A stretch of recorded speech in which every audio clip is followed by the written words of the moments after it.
നമസ്കാരം. വാർത്തകളും വിശേഷങ്ങളുമായി സൗത്ത് വിഷൻ മധ്യാഹ്ന വാർത്തയിലേക്ക് സ്വാഗതം. ഇന്നത്തെ പ്രധാന സംഭവ വികാസങ്ങളിലേക്ക്.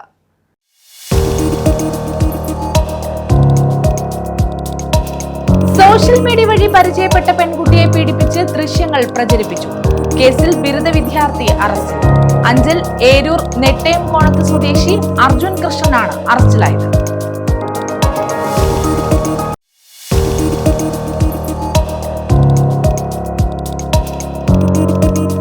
കോൺഗ്രസിൽ മുഖ്യമന്ത്രി കസേരയെ ചൊല്ലിയുള്ള തർക്കം. പരോക്ഷ വിമർശനവുമായി CR മഹേഷ് MLA. ഫേസ്ബുക്കിലൂടെയായിരുന്നു വിമർശനം.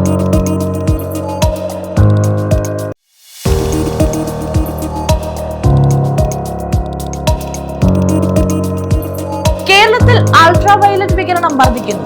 6 ജില്ലകളിൽ ഓറഞ്ച് അലർട്ട്. കൊല്ലം, പത്തനംതിട്ട, ആലപ്പുഴ, കോട്ടയം, പാലക്കാട് ജില്ലകളിലാണ് ഓറഞ്ച് അലർട്ട് പ്രഖ്യാപിച്ചത്.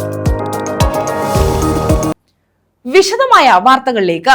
സോഷ്യൽ മീഡിയ വഴി പരിചയപ്പെട്ട പെൺകുട്ടിയെ പീഡിപ്പിച്ച് ദൃശ്യങ്ങൾ പ്രചരിപ്പിച്ച കേസിൽ ബിരുദ വിദ്യാർത്ഥി അറസ്റ്റിൽ.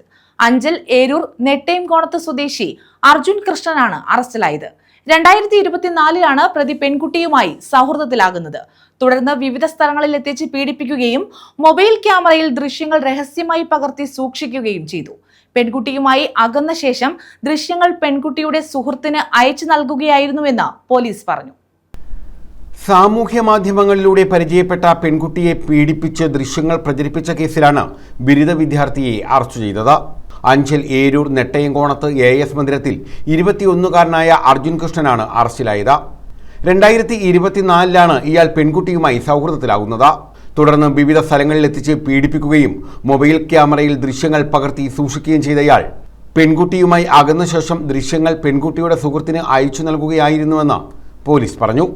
പെൺകുട്ടി മാതാപിതാക്കളെ വിവരമറിയിച്ചതോടെ ഏരൂർ പോലീസിൽ പരാതി നൽകുകയായിരുന്നു. ബിരുദ വിദ്യാർത്ഥിയായ യുവാവിനെതിരെ പോക്സോ നിയമപ്രകാരവും IT ആക്ട് പ്രകാരവുമാണ് പോലീസ് കേസെടുത്തത്. ഇയാളെ റിമാൻഡ് ചെയ്തു. News bureau, Anchal. കേരളത്തിൽ അൾട്രാ വയലറ്റ് വികിരണം വർദ്ധിക്കുന്നു. 6 ജില്ലകളിൽ ഓറഞ്ച് അലർട്ട്. കൊല്ലം, പത്തനംതിട്ട, ആലപ്പുഴ, കോട്ടയം, പാലക്കാട് ജില്ലകളിലാണ് ഓറഞ്ച് അലർട്ട് പ്രഖ്യാപിച്ചത്. UV ഇൻഡെക്സ് 8 ആണ് ഈ 6 ജില്ലകളിൽ രേഖപ്പെടുത്തിയത്. സംസ്ഥാനത്തിന്റെ വിവിധ ഭാഗങ്ങളിൽ അൾട്രാവയലറ്റ് വികിരണത്തിന്റെ അളവ് ആശങ്കാജനകമായ രീതിയിലാണ് ഉയരുന്നത്.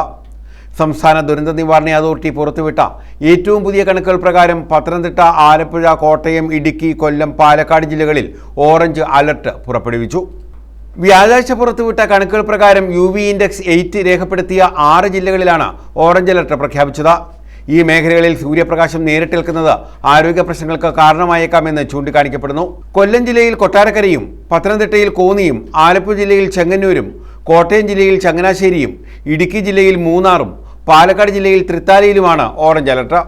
ഇതുകൂടാതെ എറണാകുളം ജില്ലയിലെ കളമശ്ശേരി, തൃശൂർ ജില്ലയിലെ ഒല്ലൂർ, മലപ്പുറം ജില്ലയിലെ പൊന്നാനി എന്നിവിടങ്ങളിൽ UV സൂചിക 7 രേഖപ്പെടുത്തിയിട്ടുണ്ട്.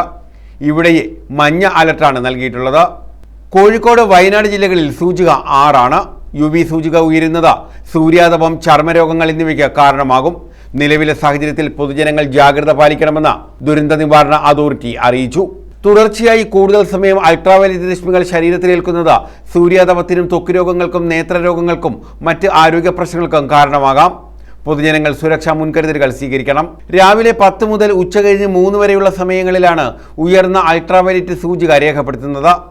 ഈ സമയങ്ങളിൽ കൂടുതൽ നേരം ശരീരത്തിൽ നേരിട്ട് സൂര്യപ്രകാശം ഏൽക്കുന്നത് പരമാവധി ഒഴിവാക്കണം. പുറം ജോലികളിൽ ഏർപ്പെടുന്നവർ, കടലിലും ഉൾനാടൻ മത്സ്യബന്ധനങ്ങളിലും ഏർപ്പെടുന്ന മത്സ്യത്തൊഴിലാളികൾ, ജലഗതാഗതത്തിൽ ഏർപ്പെടുന്നവർ, ബൈക്ക് യാത്രികർ, വിനോദസഞ്ചാരികൾ, ചർമ്മരോഗങ്ങളുള്ളവർ, ആൽബനിസം അവസ്ഥയുള്ളവർ, നേത്രരോഗങ്ങളുള്ളവർ, അർബുദ രോഗികൾ, രോഗപ്രതിരോധ ശേഷി കുറഞ്ഞ വിഭാഗങ്ങൾ തുടങ്ങിയവർ പ്രത്യേക ജാഗ്രത പാലിക്കണം. യാത്രകളിലും മറ്റും ഇടവേളകളിൽ തണലിൽ വിശ്രമിക്കാൻ ശ്രമിക്കണമെന്നും ദുരന്ത നിവാരണ അതോറിറ്റി നിർദ്ദേശത്തിൽ പറയുന്നു. News desk. കോൺഗ്രസിലെ മുഖ്യമന്ത്രി കസേരയെ ചൊല്ലിയുള്ള തർക്കത്തിൽ പരോക്ഷ വിമർശനവുമായി CR മഹേഷ് MLA. ഫേസ്ബുക്കിലൂടെയാണ് MLAയുടെ വിമർശനം. കോൺഗ്രസിലെ മുഖ്യമന്ത്രി കസേരയെ ചൊല്ലിയുള്ള തർക്കത്തിലാണ് CR മഹേഷ് MLA പരോക്ഷ വിമർശനവുമായി രംഗത്തെത്തിയത്.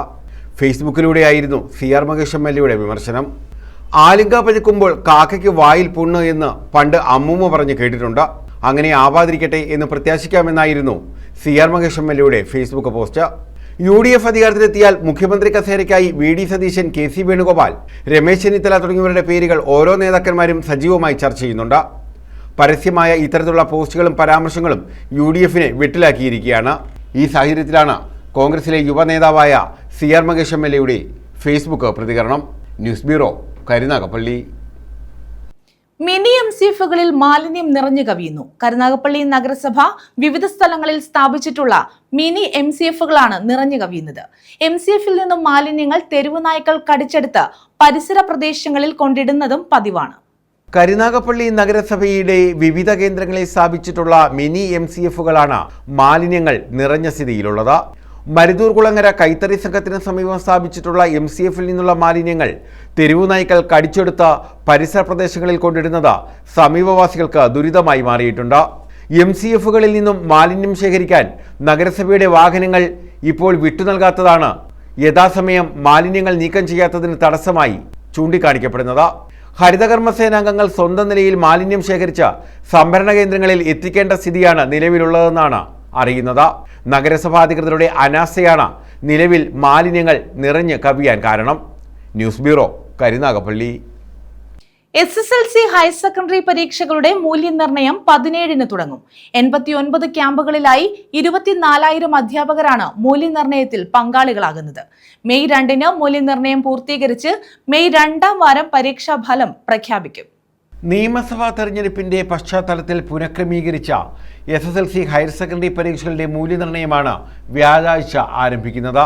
ഏപ്രിൽ 6 മുതൽ 25 വരെ മൂല്യനിർണ്ണയം നടത്താനായിരുന്നു നേരത്തെയുള്ള തീരുമാനം. ഏപ്രിൽ 9-ന് വോട്ടെടുപ്പ് നടന്നതിനാലാണ് തീയതിയിൽ മാറ്റം വന്നത്. സംസ്ഥാനത്ത് 89 ക്യാമ്പുകളിലായി 24,000 അധ്യാപകരാണ് മൂല്യനിർണ്ണയത്തിൽ പങ്കാളികളാവുന്നത്. പുതുക്കിയ കലണ്ടർ പ്രകാരം 3 ഘട്ടമായാണ് മൂല്യനിർണ്ണയം. ആദ്യഘട്ടം ഏപ്രിൽ 16 മുതൽ 18 വരെയും, രണ്ടാം ഘട്ടം 20 മുതൽ 25 വരെയും, മൂന്നാം ഘട്ടം ഏപ്രിൽ 27 മുതൽ മെയ് 2 വരെയുമാണ്. മെയ് 2-ാം വാരത്തോടെ പരീക്ഷാഫലം പ്രഖ്യാപിക്കുകയാണ് ലക്ഷ്യം. SSLCക്ക് 4.14 ലക്ഷം വിദ്യാർത്ഥികളുടെ 36 ലക്ഷത്തോളം ഉത്തരക്കടലാസുകളാണ് മൂല്യനിർണ്ണയം ചെയ്യുന്നത്. 70 കേന്ദ്രങ്ങളിലായി 10,500 അധ്യാപകർ ഇതിന്റെ ഭാഗമാകും. ഹയർ സെക്കൻഡറിയിൽ 8.7 ലക്ഷം വിദ്യാർത്ഥികളുടെ 80 ലക്ഷത്തോളം പേപ്പറുകളാണ് മൂല്യനിർണ്ണയം ചെയ്യുക. VHSEയിൽ 30,000 വിദ്യാർത്ഥികളും പരീക്ഷ എഴുതിയിട്ടുണ്ട്. പൊതുവിദ്യാലയങ്ങളിലെ 9 വരെയുള്ള ക്ലാസുകളിലെ വിദ്യാർത്ഥികളുടെ പരീക്ഷാഫലം മെയ് 2-ന് പുറത്തുവരും. News desk. പുനലൂരിൽ അമൃത് ഭാരത് പദ്ധതി പാതി വഴിയിൽ. പുനലൂർ റെയിൽവേ സ്റ്റേഷനിൽ പദ്ധതി പ്രകാരം ആരംഭിച്ച നവീകരണം ഇഴഞ്ഞു നീങ്ങുകയാണ്. നിർമ്മാണം ആരംഭിച്ച് 2 വർഷങ്ങൾ കഴിയുമ്പോഴും പകുതി നിർമ്മാണം പോലും കരാറുകാർ പൂർത്തീകരിച്ചിട്ടില്ല. അമൃത് ഭാരത് സ്റ്റേഷൻ പദ്ധതിയിൽ ഉൾപ്പെടുത്തി പുനലൂർ റെയിൽവേ സ്റ്റേഷനിൽ ആരംഭിച്ച നവീകരണ പ്രവർത്തനങ്ങളാണ് ഇഴഞ്ഞു നീങ്ങുന്നത്. 2 വർഷം കഴിയുമ്പോഴും നിർമ്മാണങ്ങൾ പകുതി പോലും പൂർത്തീകരിച്ചിട്ടില്ല. ലിഫ്റ്റ്, ഡിജിറ്റൽ ഇൻഫർമേഷൻ സിസ്റ്റം തുടങ്ങിയ അടിസ്ഥാന സൗകര്യങ്ങൾ ഒരുക്കിയെങ്കിലും പ്രധാന പ്രവൃത്തികളെല്ലാം പാതി വഴിയിലാണ്. സ്റ്റേഷൻ കെട്ടിടത്തിന്റെ നവീകരണം എങ്ങും എത്തിയിട്ടില്ല. സ്റ്റേഷന് മുന്നിലെ റോഡ് വികസനവും പാർക്കിംഗ് ഏരിയയും പൂർത്തിയാക്കാൻ കാലതാമസം നേരിടുകയാണ്. യാത്രക്കാർക്കായി വിഭാവനം ചെയ്ത പുതിയ വെയിറ്റിംഗ് ഹാളും കോൺകോഴ്സ് ഏരിയയും നിർമ്മാണ ഘട്ടത്തിൽ തുടരുകയാണ്. ലോക്കോ പൈലറ്റുമാർക്കും ജീവനക്കാർക്കുമായി 1-ാം പ്ലാറ്റ്ഫോമിന് സമീപം നിർമ്മിക്കാൻ ഉദ്ദേശിച്ച 3 നില കെട്ടിടത്തിന്റെ കാര്യത്തിൽ ഇതുവരെയും തീരുമാനമായിട്ടില്ല. അത്യാധുനിക സിഗ്നൽ സുരക്ഷാ ഉപകരണങ്ങൾ സ്ഥാപിച്ചിട്ടുള്ള സ്റ്റേഷൻ മാസ്റ്ററുടെ ഓഫീസിലെ സ്ഥലപരിമിതി വലിയ പ്രതിസന്ധിയാണ് സൃഷ്ടിക്കുന്നത്. കഴിഞ്ഞ ഒക്ടോബറിൽ DRM സ്ഥലം സന്ദർശിച്ച ഹാളിന്റെ വിസ്താരം വർദ്ധിപ്പിക്കാൻ നിർദ്ദേശം നൽകിയെങ്കിലും ഇതുവരെയും നടപടികൾ ഒന്നും തന്നെ സ്വീകരിച്ചിട്ടില്ല. നിലവിൽ ഇടുങ്ങിയ സൗകര്യത്തിൽ മാത്രമാണ് ഓഫീസ് പ്രവർത്തിക്കുന്നത്. നിർമ്മാണത്തിലെ അശാസ്ത്രീയതയും ഗുണനിലവാരമില്ലായ്മയും സംബന്ധിച്ച് വ്യാപകമായ പരാതികൾ ഉയർന്നിട്ടുണ്ട്.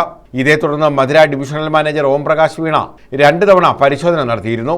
കരാറുകാരുടെ ശ്രദ്ധക്കുറവ് സംഘം ചൂണ്ടിക്കാട്ടിയെങ്കിലും നിർമ്മാണ വേഗതയിൽ ഒരു മാറ്റവും ഉണ്ടായില്ല. ജൂണിൽ കാലവർഷം എത്തുന്നതോടെ നിർമ്മാണങ്ങൾ വീണ്ടും തടസ്സപ്പെടുമെന്ന ആശങ്കയുമുണ്ട്. പുതിയ സർവീസുകൾ ആവശ്യപ്പെടുമ്പോൾ ലോക്കോ പൈലറ്റുമാരുടെയും റേക്കുകളുടെയും കുറവാണ് റെയിൽവേ അധികൃതർ പ്രധാന കാരണമായി ചൂണ്ടിക്കാണിക്കുന്നത്. പുലർച്ചെ 3:20 പോകുന്ന പാലരുവി എക്സ്പ്രസും ആഴ്ചയിൽ 2 ദിവസമുള്ള വേളാങ്കണ്ണി എക്സ്പ്രസും പകൽ യാത്രക്കാർക്ക് ഒരു ഗുണവും ചെയ്യുന്നില്ല. രാവിലെ 10-ന് പുനലൂരിലെത്തി വൈകിട്ട് 5:15 വരെ വെറുതെ കിടക്കുന്ന മധുര ട്രെയിൻ കൊല്ലത്തേക്ക് ഒരു സർവീസ് കൂടി നടത്തിയാൽ ആയിരക്കണക്കിന് യാത്രക്കാർക്ക് വലിയ ആശ്വാസമാകുമെന്ന് ചൂണ്ടിക്കാണിക്കപ്പെടുന്നു. മധുര ഡിവിഷന് കീഴിൽ കേരളത്തിലുള്ള ഏക സെക്ഷനാണ് പുനലൂർ. എന്നിട്ടും അവഗണന മാത്രമാണ് ഫലമെന്നാണ് ചൂണ്ടിക്കാണിക്കപ്പെടുന്നത്. News bureau, Punalur. തെന്മലയിൽ കാട്ടാന ശല്യം രൂക്ഷമാകുന്നു. പകൽ സമയത്തുൾപ്പെടെ ജനവാസ മേഖലയിൽ കാട്ടാന ഇറങ്ങുന്നുണ്ട്. മാമ്പഴത്തറയിലാണ് കാട്ടാനകളുടെ ശല്യം രൂക്ഷമായിട്ടുള്ളത്. കൂട്ടമായി എത്തുന്ന കാട്ടാനകൾ ഇടവഴികളിലും വീടിന്റെ പരിസരങ്ങളിലും തമ്പടിക്കുന്നതും പതിവാണ്.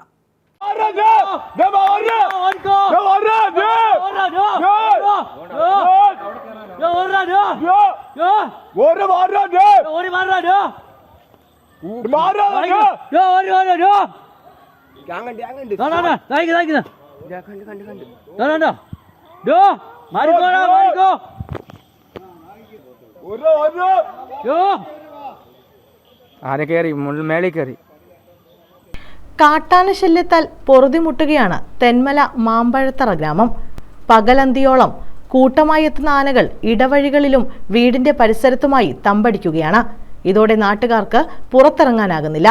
വൈകുന്നേരം ജോലി കഴിഞ്ഞെത്തുന്നവർ ആനയുടെ മുന്നിൽ അകപ്പെടുന്നതും നിത്യസംഭവമായിട്ടുണ്ട്. ഇതിനു മുമ്പ് ഇത്രയും കാട്ടാന ശല്യം പ്രദേശത്തുണ്ടായിരുന്നില്ലെന്നും നാട്ടുകാർ പറയുന്നു. ഒരാഴ്ചയായി വൈകിട്ട് 5:30 ഗ്രാമത്തിലിറങ്ങുന്ന കാട്ടാനകൾ അടുത്ത ദിവസം പുലർച്ചെയാണ് മടങ്ങുന്നത്. ഇതോടെ പലർക്കും സ്വന്തം കൃഷിയിടത്തിലേക്കോ തോട്ടം മേഖലയിലെ ടാപ്പിംഗ് ജോലികൾക്കോ പോകാനാകുന്നില്ലെന്നും പ്രദേശവാസികൾ പറയുന്നു. പ്രദേശത്ത് കാട്ടാനകൾ കൃഷി നശിപ്പിക്കുന്നതും പതിവാണ്. ഒരാഴ്ചയായി 25ഓളം കുടുംബങ്ങളിലെ പ്ലാവുകളിലെ ചക്കകൾ മുഴുവനായും കാട്ടാനകൾ ആഹാരമാക്കി. കഴിഞ്ഞ ദിവസം ശങ്കരവിലാസത്തിൽ കുട്ടപ്പന്റെ കൃഷിയിടത്തിന് ചുറ്റുമുള്ള വേലി കാട്ടാന നശിപ്പിച്ചു. വാഴകൾ ചവിട്ടിമെതിച്ചു. രാത്രിയോടെ എത്തിയ കാട്ടാനകൾ പുത്തൻ വീട്ടിൽ ആസാദിന്റെയും അസീസിന്റെയും പ്ലാവിലെ ചക്കകൾ മുഴുവൻ അകത്താക്കി. തൊട്ടടുത്ത വീട്ടിലേക്ക് പോയ മസൂദ് കാട്ടാനയുടെ മുന്നിൽ അകപ്പെടുകയും ചെയ്തു. ഭാഗ്യം കൊണ്ടാണ് ആക്രമണത്തിൽ നിന്നും രക്ഷപ്പെട്ടത്. 2 ദിവസം മുമ്പ് മാമ്പഴത്തറ സ്വദേശി വിക്രമൻ ജീപ്പിൽ പോകുമ്പോൾ കാട്ടാനയുടെ മുന്നിൽ അകപ്പെട്ടിരുന്നു. തലനാഴിക്കാണ് ഇയാളും രക്ഷപ്പെട്ടത്. മാമ്പഴത്തറയുടെ പല ഭാഗത്തായി വന്യമൃഗങ്ങൾ ജനവാസ മേഖലയിൽ ഇറങ്ങാതിരിക്കാൻ ലക്ഷങ്ങൾ മുടക്കി സ്ഥാപിച്ച സൗരോർജ്ജ വേലികളും തകർച്ചയുടെ വക്കിലാണ്. മാമ്പഴത്തറ ദേവീക്ഷേത്രത്തിന് താഴ്ഭാഗത്ത് ആറിനോട് ചേർന്നുള്ള ഭാഗത്തെയും മാമ്പഴത്തറ കവലയിൽ വനസംരക്ഷണ സമിതി കെട്ടിടത്തിന് മുൻഭാഗത്ത് പാതയിലേക്ക് കാട്ടാനകൾ എത്താതിരിക്കാൻ സ്ഥാപിച്ച വേലികൾ മുഴുവനും തകർന്ന നിലയിലാണ്. കൃത്യമായ സമയത്ത് സൗരോർജ്ജ വേലിക്ക് ചുറ്റുമുള്ള കാട് നീക്കാത്തതും മുകളിൽ മരങ്ങൾ വീണും വേലി നശിച്ചു. ഇതോടെ ആനകൾക്ക് നിഷ്പ്രയാസം ഗ്രാമത്തിലേക്ക് കടക്കാനാകും. ജനങ്ങളുടെ സംരക്ഷണത്തിനായി കാട്ടാനകളെ ഗ്രാമത്തിൽ നിന്ന് അകറ്റാനുള്ള നടപടി സ്വീകരിക്കണമെന്ന ആവശ്യം ശക്തമാണ്. News bureau, Thenmala. Kallada canal തുറക്കുന്നത് വൈകുന്നു. കൃഷിനാശം, കുടിവെള്ളക്ഷാമം എന്നിവ മൂലം ജനങ്ങൾ വലയുന്നു. കൊല്ലം ജില്ലയിലെ ഗ്രാമീണ മേഖലയിലാണ് കല്ലട കനാൽ തുറക്കാത്തത് പ്രതിസന്ധിക്ക് കാരണമാകുന്നത്. വേനൽ കടുത്തിട്ടും KIP കനാൽ തുറക്കാത്തതാണ് കൊല്ലം ജില്ലയിലെ ഗ്രാമീണ മേഖലയെ പ്രതിസന്ധിയിലാക്കുന്നത്. ജലലഭ്യത ഉറപ്പാക്കാത്ത അധികൃതരുടെ നടപടിക്കെതിരെ ജനരോഷം ശക്തമാവുകയാണ്. കനാൽ തുറക്കുന്നത് നീണ്ടുപോകുന്നത് കാർഷിക മേഖലയെ തകർക്കുന്നതിനൊപ്പം ഗ്രാമങ്ങളിൽ രൂക്ഷമായ കുടിവെള്ളക്ഷാമത്തിനും കാരണമാകുന്നുണ്ട്. ആയിരക്കണക്കിന് ഹെക്ടർ നെൽവയലുകളാണ് വെള്ളത്തിനായി കല്ലട കനാലിനെ പ്രധാനമായും ആശ്രയിക്കുന്നത്. കനാൽ വെള്ളം എത്താത്തതിനാൽ നെൽകൃഷിക്ക് പുറമെ തെങ്ങ്, വാഴ, പച്ചക്കറി കൃഷികളും ഉണങ്ങി നശിക്കുന്ന അവസ്ഥയിലാണ്. ലക്ഷക്കണക്കിന് രൂപ കടമെടുത്ത് കൃഷിയിറക്കിയ കർഷകർ വലിയ സാമ്പത്തിക ബാധ്യതയാണ് ഇപ്പോൾ അഭിമുഖീകരിക്കുന്നത്. കനാലിലൂടെയുള്ള നീരൊഴുക്ക് നിലയ്ക്കുന്നത് സമീപ പ്രദേശങ്ങളിലെ ഭൂഗർഭ ജലനിരപ്പിനെയും ബാധിച്ചിട്ടുണ്ട്. ജപ്പാൻ കുടിവെള്ള പദ്ധതി ഉണ്ടെങ്കിലും ഭൂരിഭാഗം ജനങ്ങളും പാചകത്തിനും കുളിക്കാനും ആശ്രയിക്കുന്നത് കിണറുകളെയാണ്. കനാൽ വെള്ളം ലഭിക്കാത്തതോടെ കിണറുകളും കുളങ്ങളും വറ്റി വരളാൻ തുടങ്ങി. തോടുകളുടെയും മറ്റ് സ്വാഭാവിക ജലസ്രോതസ്സുകളുടെയും ഒഴുക്ക് നിലച്ചത് പ്രാദേശിക പരിസ്ഥിതിയെയും പ്രതികൂലമായി ബാധിക്കുന്നു. കിണറുകളിൽ ജലനിരപ്പ് താഴ്ന്നതോടെ പ്രാഥമിക ആവശ്യങ്ങൾക്ക് പോലും വെള്ളമില്ലാത്ത അവസ്ഥയാണ്. അധികൃതർ ഉടൻ ഇടപെട്ടില്ലെങ്കിൽ ജീവിതം ദുസ്സഹമാകുന്ന സ്ഥിതിയാണെന്ന് പ്രദേശവാസികൾ പറയുന്നു. ക്ഷീരമേഖലയിലും വെള്ളമില്ലാത്തത് പ്രതിസന്ധിക്ക് കാരണമായിട്ടുണ്ട്. തീറ്റപ്പുല്ല് കൃഷി ഉണങ്ങി നശിക്കുന്നത് പാലുൽപാദനത്തെയും കന്നുകാലികളുടെ ആരോഗ്യത്തെയും ബാധിക്കുമെന്ന ഭീതിയുണ്ട്. കനാൽ തുറക്കുന്നത് സംബന്ധിച്ച അനിശ്ചിതത്വം തുടരുന്ന സാഹചര്യത്തിൽ ശക്തമായ സമരപരിപാടികളുമായി മുന്നോട്ടു പോകാൻ കർഷക സംഘടനകളും നാട്ടുകാരും തീരുമാനിച്ചിട്ടുണ്ട്. വരും ദിവസങ്ങളിൽ നടപടി ഉണ്ടായില്ലെങ്കിൽ KIP ഓഫീസുകൾക്ക് മുന്നിൽ ധർണ ഉൾപ്പെടെയുള്ള പ്രതിഷേധങ്ങൾ നടത്തും. ന്യൂസ് ബ്യൂറോ, കൊല്ലം. ഓടയുടെ നിർമ്മാണം മന്ദഗതിയിൽ. ഓച്ചിറ ചങ്ങൻകുളങ്ങര കാമ്പിശ്ശേരി റോഡിൽ കൊറ്റമ്പള്ളി റെയിൽവേ ഗേറ്റിന് കിഴക്ക് ഭാഗത്താണ് ഓട നിർമ്മാണം നടക്കുന്നത്. നിർമ്മാണം മന്ദഗതിയിലായതോടെ യാത്രക്കാരും ദുരിതത്തിലായി. ചങ്ങൻകുളങ്ങര കാമ്പിശ്ശേരി റോഡിൽ കൊറ്റമ്പള്ളി റെയിൽവേ ക്രോസിന് കിഴക്ക് ഭാഗത്ത് ഡ്രെയിനേജ് വർക്കിന്റെ ഭാഗമായാണ് ഓട നിർമ്മിക്കുന്നത്. റോഡിന്റെ വടക്കുഭാഗത്ത് ഓടയ്ക്കായി കുഴിയെടുത്ത് 1 മാസമായിട്ടും നിർമ്മാണത്തിൽ യാതൊരു പുരോഗതിയും ഉണ്ടായിട്ടില്ല. ഇതോടെയാണ് പ്രദേശവാസികളും യാത്രക്കാരും ദുരിതത്തിലായത്. നിർമ്മാണം നടക്കാത്തതിനാൽ ഈ ഭാഗത്തുള്ളവർ ഏറെ ബുദ്ധിമുട്ടാണ് നേരിടുന്നത്. കരാറുകാരോ ബന്ധപ്പെട്ട അധികൃതരോ ഇപ്പോൾ തിരിഞ്ഞു നോക്കുന്നില്ലെന്നും നാട്ടുകാർ പറയുന്നു. ജനങ്ങളുടെ സഞ്ചാര സ്വാതന്ത്ര്യം തടസ്സപ്പെടുത്തുന്ന നടപടിക്കെതിരെ പ്രതിഷേധവുമായി രംഗത്തിറങ്ങാനാണ് നാട്ടുകാരുടെ തീരുമാനം. പഞ്ചായത്തിന്റെ 11ാം വാർഡാണ് കൊറ്റമ്പള്ളി. ഇത് ചങ്ങങ്ങളര ഓച്ചറ ബ്ലോക്ക് ഓഫീസിന്റെ അവിടുന്ന് പള്ളിയുന്നം പോകുന്ന PWDയുടെ റോഡാണ്. വർഷങ്ങൾക്ക് മുമ്പേ ഒരു PWD റോഡായതാണ്. ഇത് ഒരു മെയിൻ റോഡ് പോലെ സഞ്ചാര യോഗ്യത. ഈ തേനി വരെ പോകാൻ സൗകര്യമുള്ള റോഡായത്.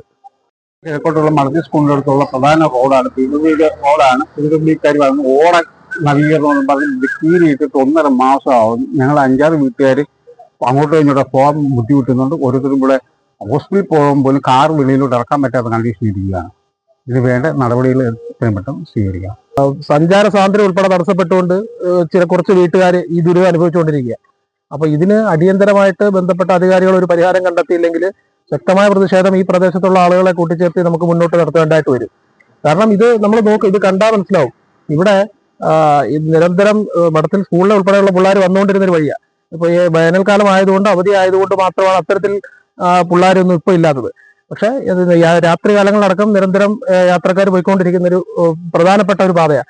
ആ പാതയിൽ ഇത്തരത്തിൽ മനുഷ്യന്റെ സഞ്ചാര സ്വാതന്ത്ര്യം ഉൾപ്പെടെ തടഞ്ഞുകൊണ്ട് ഈ തരത്തിലുള്ള ഒരു അനിശ്ചിതമായിട്ട് ഈ പണി തുടർന്നു കൊണ്ടുപോകുന്ന ഒരു സാഹചര്യം. ഈ വീട്ടുകാർക്ക് ഈ പ്രായമായ എണ്ണൊക്കെ ഒന്ന് പുറത്തേക്ക് ഇറങ്ങണമെന്നുണ്ടെങ്കിൽ എത്രത്തോളം ബുദ്ധിമുട്ടാണ്. ഇവിടെ വണ്ടി ഒന്ന് കൊണ്ടുവന്ന് അകത്തേക്ക് ഉരുട്ടിക്കയറ്റാൻ കഴിഞ്ഞ ദിവസങ്ങളിൽ ഇവർ മറിഞ്ഞു വീഴുന്ന സാഹചര്യം ഉണ്ടായി. ഇതൊക്കെ ഇങ്ങനെ കണ്ടുകൊണ്ട് ഇതിലെ കൂടെ യാത്ര ചെയ്യുന്ന അധികാരികളില്ലേ, ജനപ്രതിനിധികളില്ലേ, ഇവർക്ക് ആർക്കും ഈ കാര്യത്തിലൊരു ഉത്തരവാദിത്വമില്ലേ. കൃത്യമായി അത് പരിഹരിച്ചു പോയില്ലെങ്കിൽ ഈ പറഞ്ഞതുപോലെ ജനങ്ങളെ അനുവർത്തി വളരെ ഇവിടെ യാത്ര തടസ്സപ്പെടുത്തുന്ന തരത്തിലുള്ള പ്രക്ഷോഭങ്ങളുമായിട്ട് മുന്നോട്ട് പോകാനാണ് ഞങ്ങൾ തീരുമാനിച്ചിരിക്കുന്നത്. News bureau, Ochira. ടിപ്പറും സ്കൂട്ടറും കൂട്ടിയിടിച്ച് സ്കൂട്ടർ യാത്രികന് പരിക്കേറ്റു. തെക്കേവയൽ സ്വദേശി പ്രകാശിനാണ് പരിക്കേറ്റത്. അഞ്ചൽ കുളത്തൂപ്പുഴ റോഡിൽ ഏരൂർ ചില്ലിംഗ് പ്ലാന്റിന് സമീപമായിരുന്നു അപകടം.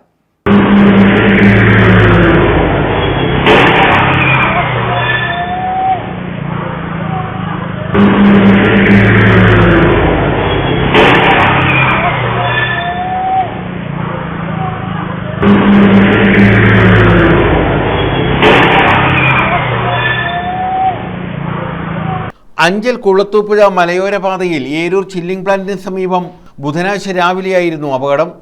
തെക്കേവയൽ പ്രവീൺ വിലാസത്തിൽ 50-കാരനായ പ്രകാശിനാണ് അപകടത്തിൽ പരിക്കേറ്റത്. അഞ്ചലിൽ നിന്നും ഏരൂരിലേക്ക് പോവുകയായിരുന്ന ടിപ്പർ ലോറിയും എതിർദിശയിൽ നിന്ന് വന്ന ഇരുചക്രവാഹനവും കൂട്ടിയിടിക്കുകയായിരുന്നു. ഇടിയുടെ ആഘാതത്തിൽ റോഡിൽ വീണ പ്രകാശിന്റെ ശരീരത്തിലൂടെ ടിപ്പറിന്റെ മുൻചക്രങ്ങൾ കയറിയിറങ്ങിയെന്ന് ദൃക്സാക്ഷികൾ പറയുന്നു. നേരെ വരും അവിടുന്ന് വണ്ടി, ഇവിടുന്ന് ലോറി വരുന്നു. ഇപ്പുറം നിൽക്കുന്നവരെ കൈ എടുത്ത് പൊക്കി കാണിച്ചു. ആ വണ്ടി നൂത്ത നേരെ അതിനെ പിടിക്കുക. ഇതാ സംഭവിച്ചത്. പുള്ളിയുടെ അവസ്ഥ എന്തോ? പുള്ളിയുടെ അവസ്ഥ 2 കാര്യം പോക്കാം.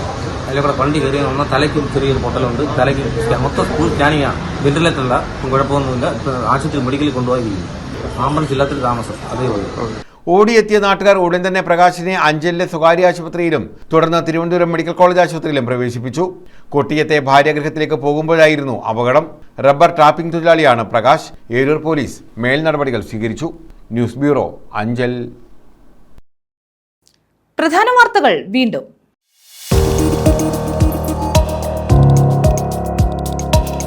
സോഷ്യൽ മീഡിയ വഴി പരിചയപ്പെട്ട പെൺകുട്ടിയെ പീഡിപ്പിച്ച് ദൃശ്യങ്ങൾ പ്രചരിപ്പിച്ചു. കേസിൽ ബിരുദ വിദ്യാർത്ഥി അറസ്റ്റിൽ. അഞ്ചൽ ഏരൂർ നെട്ടയംകോണത്ത് സ്വദേശി അർജുൻ കൃഷ്ണനാണ് അറസ്റ്റിലായത്.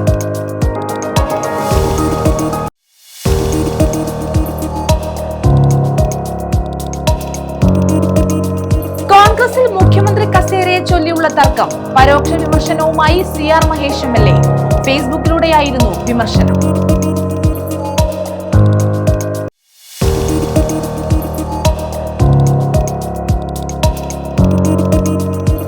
കേരളത്തിൽ അൾട്രാ വയലറ്റ് വികിരണം വർദ്ധിക്കുന്നു. 6 ജില്ലകളിൽ ഓറഞ്ച് അലർട്ട്. കൊല്ലം, പത്തനംതിട്ട, ആലപ്പുഴ, കോട്ടയം, പാലക്കാട് ജില്ലകളിലാണ് ഓറഞ്ച് അലർട്ട് പ്രഖ്യാപിച്ചത്. ഈ വാർത്താ ബുള്ളറ്റിൻ പൂർണ്ണമാകുന്നു. നമസ്കാരം.